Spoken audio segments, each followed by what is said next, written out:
Hello. How you doing, universe? I am not nearly as high as I probably sound. Well, maybe I am as high as I sound. I don't know. I've been, well, I've been looking for another round of concentrates and have located an establishment that's got Golden Goat and Super Lemon Haze for $28 out the door for both in 1 gram sugar wax. So, yay. And as a result of this, I thought, well, fuck, man. We are long overdue on this podcast / recording / confession / somebody stop this motherfucker from talking experience. We are long overdue for an A/B test? No. Is that even... Okay, let's just say that we're going to record this recording with the weed concentrates I have on hand, which are basically a mix of tumble concentrates. One's called Slurricane Slushy, the other one's called London Pound Mints. So you grab all the trimmings and whatever from similar plants, roll them in a drum until you shake out enough resin and etc. to form it into these tasty little concentrates. But they are not strain specific. So while you might get, say, a creative, uplifting moment of realization from your dab of London Pound Mints, you also might get the munchies. Or you might get horny, or you might fall asleep, or you might start to think, I really should be cleaning my closet up right now because it's so disorganized. If I don't get in there and do something about my shoes, how am I ever going to know which shoes to wear when it gets to be fall? All of those things are potentially available when you dip into the tumble crumble. But when you go for the strain specific, Golden Goat, Super Lemon Haze, for instance, now you're going for a certain effect. And in the world of weed, well, those two are top 5 for sure for me. Durban Poison, Super Lemon Haze, Golden Goat, Blue Dream, Maui Wowie, Jack Herrera, Bruce Banner. Hard to say what the top 5 are.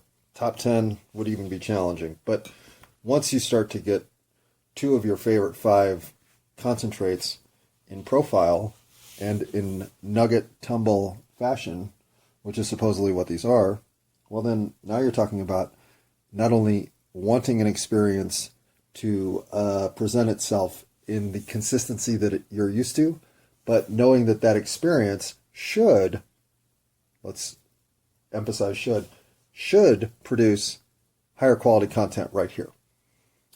So the A/B test for today, which is not probably correct, I'm sure it's not correct to call this an A/B test. The before and after picture that we're going to take today of my brain, well, we're currently in the before. And I'm going to go ahead and hit this London Pound Mints just so we can get some actual influence going. Found the torch now. Oh, God, I knocked them both over. Good thing they weren't hot. Yeah, stumbling through this dab apparently is my current trial and tribulation. Not to compare myself to Christ. There is no Christ, so how could you compare yourself to him? I mean, you could compare yourself to the fictional version of the Messiah that we call Jesus Christ. But, again, I don't have any historical record of this guy, and he was pretty phenomenal. So you'd think somewhere, some newspaper or clay tablet or stone engraving of the time would say, yo, dude walks on water and turned all my fucking water into wine? I mean, he can stay all weekend as far as I'm concerned. Yeah. But no, there's none of that.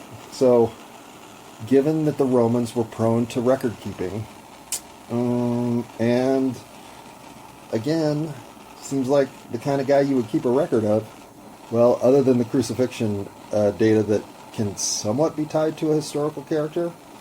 The rest of it just seems like amalgamation or confabulation, or maybe straight up Mandela effect. Maybe Jesus got Mandela'd. Maybe Jesus is Mandela. Could Mandela be Jesus? I don't know. Maybe after this dab.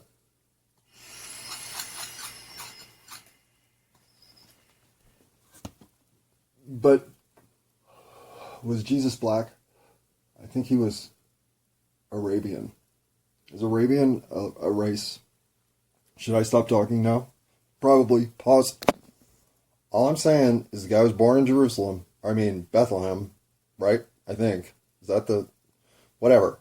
He was born in the Middle East. He wasn't white, right?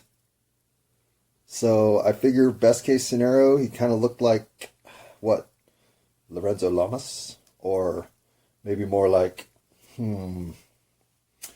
that dude who plays Aquaman. What's his name? He would have been a sweet-ass Jesus. He could still be Jesus. You know who he should be? He should seriously be Chris Cornell in a Soundgarden fucking documentary. But, you know, if he can sing. All right. So far, the London Pound Mints has gotten me musically oriented, as well as talking about people who are suicided. And was Chris Cornell suicided? Is that who I'm talking about? Or am I thinking of that guy from Linkin Park? Anyway, let's not tiptoe around the territory that is so tempestuous, known as, well, let's not even give it a name. We'll call it Voldemort. Ooh, I wonder what it's like to work for them. I bet it's terrible. I bet it's awesome, except when it's terrible. And when it's terrible, it's so bad that you think, holy fucking shit, man. Like, my whole reality is shaking right now. I mean, anytime you walk in on your boss and they turn into a lizard or turn back into a human from a lizard, if that kind of shit's going on, yeah, that's discombobulating. But I'm not saying that's the territory we're in here. But let's not drop that as a possibility for what's gone wrong. Because more than anything, what we should talk about today is what is happening to young men. Honestly. Men in their 20s. And I was a perturbed, complexified, irrational, dung-loving... Ooh, what is that spider? Where are you going so fast? And what are you? I didn't kill it or anything, but still I'm fascinated by it. I've never seen one of you before. You creep me out. Why are you running under my bed? Okay. Spiders aside. Now, would you please leave the room? At least leave my eyesight. Dog, why'd you freeze? What you doing there? All right, big light coming. All right, gotta really see what you look like. Wow, you're a fucking big one. Well, I'm tempted to shoo you out the front door because, frankly, I don't want you under my bed. But live and let live. I do live in a house infested with black widows, which makes my reaction to this spider maybe seem a little nonchalant, but if you think about, he's not a black widow, I don't think. Nope, too big. You know, whatever. He's racing across the room, trying to get away from something. Reality is he knows it. Why would I interfere? He's not going to interfere with my life, so live and let live. Don't go into the cellar. That's where all the black widows are, and they probably eat your kind. Okay, back to... that little spider scurrying across the floor and then freezing, still in the same position, literally as if it's waiting for me to step on it. This, till right now. Then he ran away at lightning speed. This, unfortunately, is in some ways the perfect metaphor for men in their 20s. And I know I'm being a generalist here. I'm hyper aware of all of the reasons that you should not be listening to me. Many of which are, I have nothing of value to say. But it's my experience lately that the actions of 20-something men are so far afield from what even hyper testosterone laden stupidity actions look like. There's a wide streak of defeatism in this group. They are waiting to be told that they're the problem. I think they've heard that men are the useless cogs in the machine, the waste product of the efficiency cycle that is the feminine unity of goodness and wholesomeness, that they are the monkey wrench in the toolbox. I don't know. I really don't. Because I was given another side of that coin entirely. The exceptional, empowered, do anything you want, believe in yourself, even when you're doubting yourself. You're only doubting yourself because you fear your own ability to realize the potential that you hold to see greatness. I mean, fuck. Message to the point that I should have known it was bullshit. But never to be put in a position to think, I'm waiting to be told I'm the problem. And I'm not saying that this was something the other gender was receiving either. Although I always did think men, boys, whatever, were favored in school, were favored in career choice, were favored in fucking test prep. I mean, the boys were favored by everybody. The culture favored us. And I knew it because I had very many girl friends, meaning friends who were female, who were easily as talented or more so than me in many of the verticals I thought mattered, but would never see the level of recognition for their capabilities that just a small glimmer of said skill might provide someone, say, like me. So I knew these were things that were changing, but slowly. And throw race in there too, no doubt. But enough of the change was happening in my lifetime to believe that we were overcoming these, from my point of view, nuanced, but from anybody else's point of view, oppressive segments that lingered in society's attempt to find its conscience. But find its conscience, I felt like we were doing. You could see the progress. You could see that the opportunities were greater for the decade behind my sister than they were for my sister, and that she had greater opportunities than the decade in front of her. So on a timeline that was real, it was easy to think the world was getting better. Now this was, in retrospect, window dressing to placate our attention enough that undermining the systemically, awesome. What I'm trying to get at here is, because we were looking at things like Love See No Color, or in today's variants, Black Lives Matter, whatever social bubble is there to be popped so that all eyes look to see what the ruckus is. Well, in my day, there was a lot of emerging space being claimed by alternative sexual orientations. That work started when I was younger, teens to 20s. That same work had been done and was being, what do you want to say about where race was in the 80s? Misled. I mean, you think back about stuff like, what's his name in L.A., the guy that got beaten up by the cops, and his, I can't believe I can't think of his name. His response to everything with the, we must come together. I don't know, Rodney King. They're just the times didn't really start unwinding themselves and exposing that they were mysteriously prone to what the fuck moments, all the way up to 9/11, right? And that's the ultimate what the fuck moment. So then, given that I had enough life to know what the dissolution of cultural normatives became, well, I feel for all the 20-something men.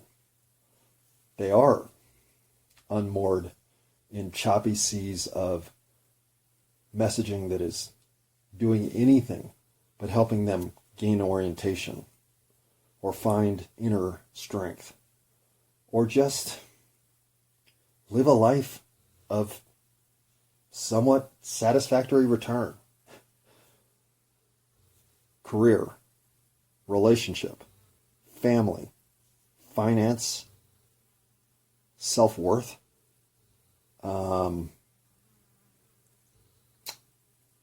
prospects for an improved life. These all seem like dials that are turned down. In a world in which none of that's actual, it just is it's the current fucking page of the drama that we're all playing. It's as simple as that. And the problem that I see is your apathy toward the situation, or your distance from your actual immersion in the participation of the reality that is right outside your door, living in a virtual space on a phone, in a room, with a comfy chair, and a fucking sock full of cum.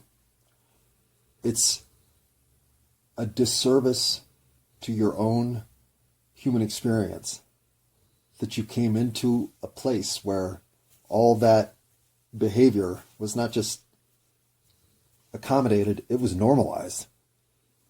All your friends are in the same fucking position, unless they happen to be extremely talented at something, or washed into a vertical of unusual acceleration. Maybe they applied to work some winter in Antarctica and have been there for 15 years. Who knows what gets you out of the fucking zombie routine of looking at your phone for reinforcement for your life. But the cause of the day is to find a way to tap into the insanity that is starting to permeate the behavior of all 20-somethings in some way or another. I'm not saying they're all going postal, but they are all self-reducing what they're here to both experience and provide, which is a huge chunk of loss in terms of the motivated, numb to outcome disaster potentials, just the energy that it is to have the numbskulls, the knuckleheads, the fucking criminals, the 20-something male energy, combustible though it is, stupid as it can be, and frankly, as hard-headed as it almost always is a motivating drive toward all of society. Some of us are constantly playing catch-up just to the energy that is in a life filled with reward from having been there to support. And none of that's here right now. It's just a malaise. It's like the smart motherfuckers have been planning it for 2 decades to turn that which is the least likely to go along, get along, into that which thinks they're the reason that everybody else feels shit's gone to hell. Not only are they going along to getting along, they're blaming themselves for the situation along the way. It's fucked up. And I'm not even saying guys aren't the problem. We probably are. If I had to guess, I'd put my money on guys. But this dismantling of the vigor of our youth, well, fortunately, it's not in the open mic comedy scene. Those motherfuckers, though they be misguided, they be motivated, they be energized, they be filled with the necessity that it is to grasp this moment and make it better. Where the rest of these guys have gone, I don't know. Passive, aggressive, dismantling of the male motivation.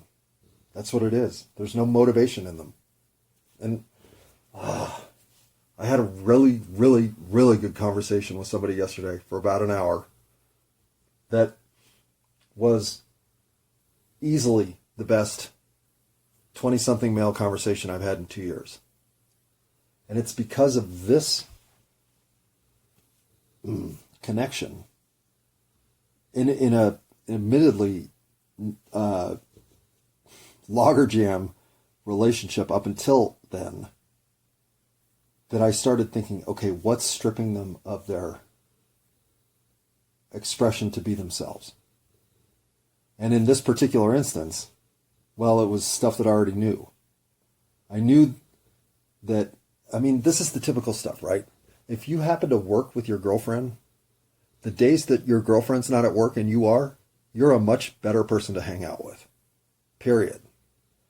Because all that other shit's not going on. And this was the first time I'd had a chance to hang out with this guy without his girlfriend at work. And not hang out with him, but meaning we were on the same shift, so we had 8 hours of running into each other, and frankly, kept having better and better exchanges because he's not trying to either one-up me.